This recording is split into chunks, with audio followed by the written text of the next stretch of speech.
বাঁচতে দিয়েছ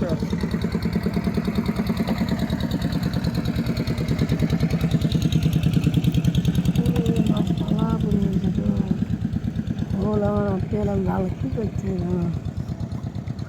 এই সুদা ফেললো তোলা সন্ধ্যে খেলে আসলে এখনই ধরেন হ্যাঁ। 2000 ধান্দা 4 কেজি মাছ হলে 4 লাখ টাকা কিনে দিলে নদীতে যে এখন মাছ হবে পানি বাড়ার সময় তো নাই। একটা সিজনে মাছ মারা দিল পানি যখন বাড়ে সব রকম মাছ চলে আসছে হ্যাঁ সব দিয়ে জালে ফেলে যে সব ফাঁস যায় না সব রকমেরই আছে এখন যে যা ব্যবহার করবে বুঝলেন হ্যাঁ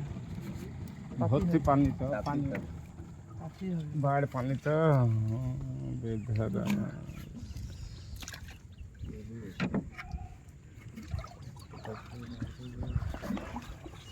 ক টাকা চাইছেন গো ষাট